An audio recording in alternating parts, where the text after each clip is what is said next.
Hidden beneath the streets of Tbilisi stands a relic of the Cold War.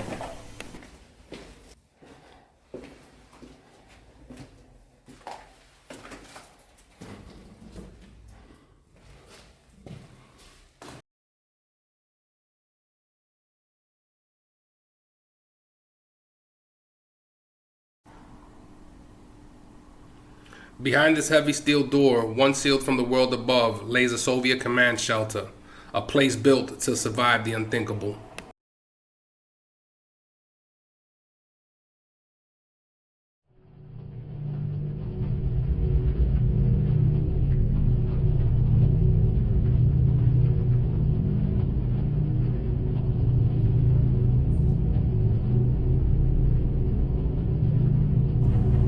Every step echoes through concrete that's absorbed silence for half a century. The air is thick and the temperature steady. This place was definitely designed for endurance, not comfort.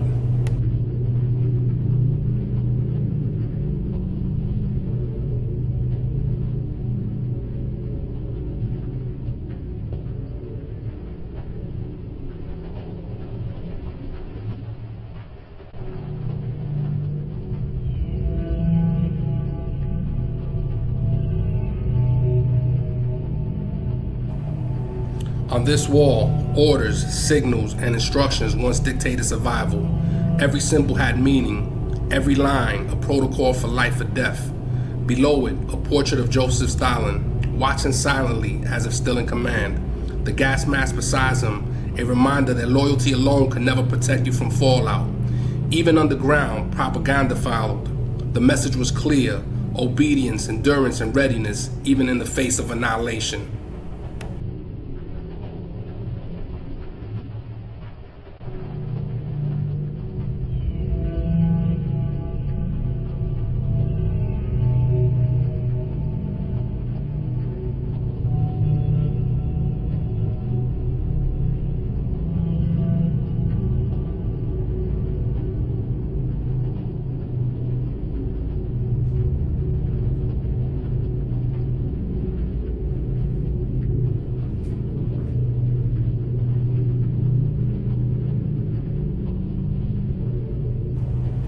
This is the communications console, the nerve center of the bunker.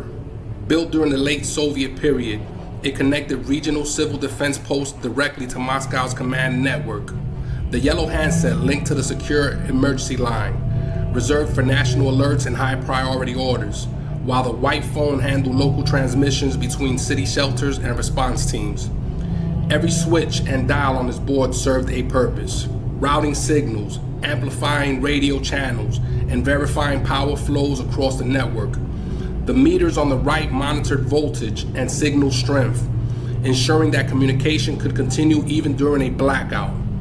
The sheet on the desk outlines the call paths, who connected to whom, and how emergency codes were relayed. In the event of an attack, this desk was where the first instructions would be spoken, calm coded, and possibly the last words before the blast.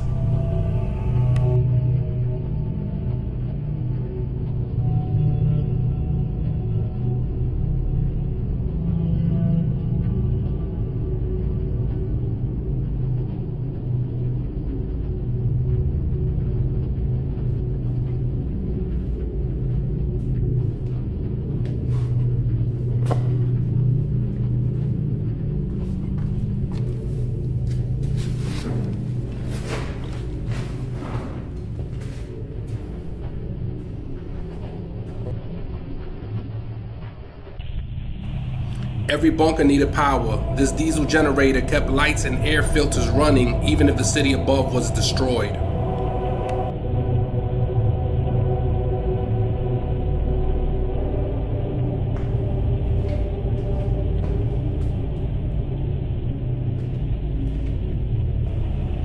These gauges still glow when the light touches them. Old phosphorescent paint, once used so operators could read instruments in darkness.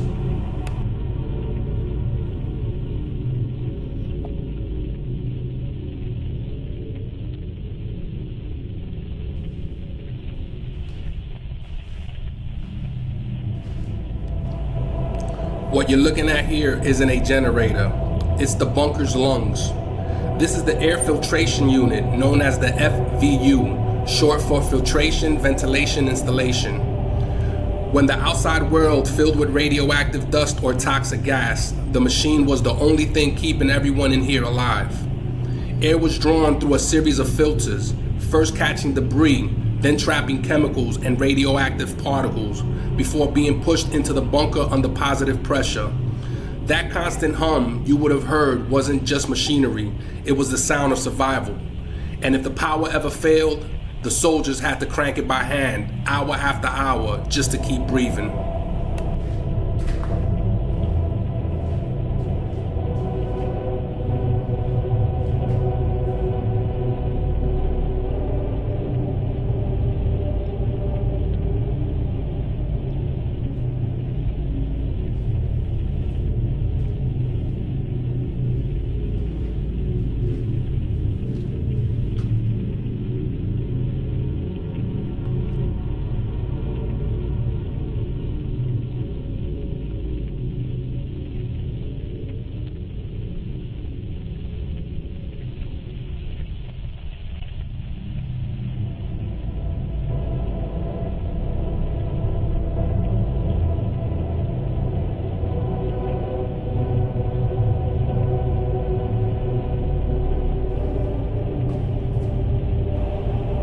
Training never stopped underground. This small classroom was used for civil defense lessons, teaching staff how to respond to air raid or chemical attack alerts.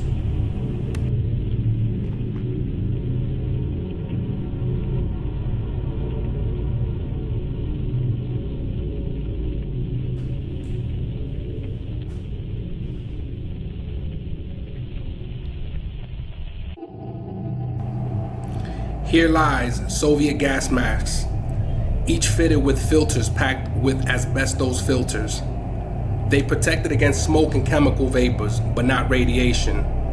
Many soldiers would have chosen slow poisoning over suffocation.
This station in the bunker was one of the most critical, the radiation monitoring post. What you're seeing here are genuine Soviet radiation detectors, the DP-5V and the DP-22V systems. These handheld Geiger counters were used to measure contamination levels on everything from incoming air to a soldier's uniform. The large green boxes stored the main detection units, while the tall black rods were probes that could be extended through bunker walls to take outside readings without exposing anyone to danger. On the wall behind them, a detailed schematic explains how to connect, calibrate, and test the equipment. Every reading mattered. One mistake could mean the difference between safety and radiation poisoning. The metal canister likely held spare filters or chemical testing reagents, and the calculator on the desk was used to manually compute exposure rates before any digital devices existed. In an actual emergency, this entire desk would have been alive with activity. Operators calling out numbers, recording readings, and updating charts every few minutes, trying to determine whether it was safe to step outside or if the world above was still lethal.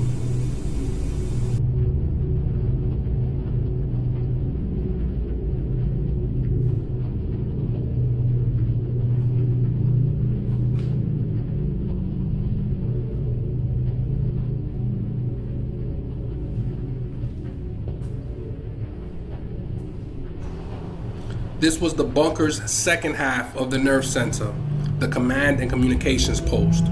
On the wall behind the console, you can see a detailed civil defense map outlining critical transport lines, rivers, and emergency coordination points. During a crisis, this board helped bunker staff track which routes were safe and which areas were contaminated. The white console below served as their lifeline to the outside world. The red phone connected directly to higher command, a hotline reserved for emergencies, while the white one linked to internal bunker sections. Every switch, dial, and wire here was designed to keep communications alive, even if the world above had gone silent. And the faint radiation emblem on the gauge was a grim reminder. Even the act of making a call meant trusting the systems that might be reading rising radiation levels in real time.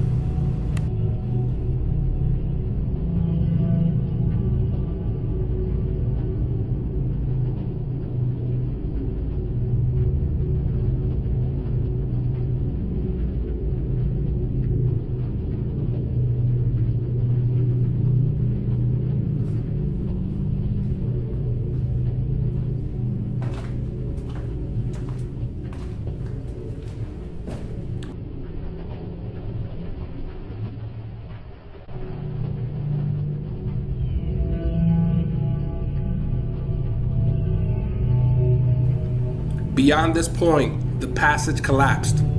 Somewhere past the rubble lies more rooms, sealed forever in dust and darkness.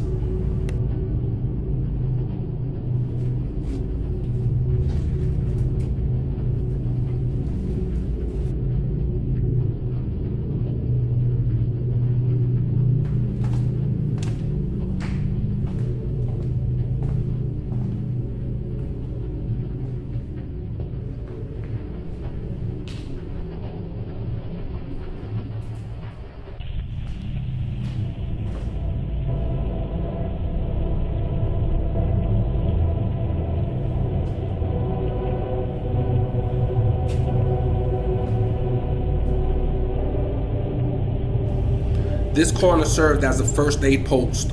Supplies for burns, radiation sickness, and fractures were stored here, a grim anticipation of casualties that thankfully never came. The faded posters also show emergency procedures, bandaging wounds, treating shocks, simple lessons for extraordinary danger.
The Cold War ended decades ago, but its echoes remain sealed in places like this.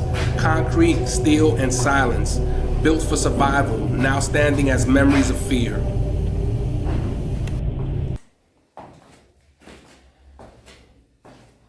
Thank you for stopping by.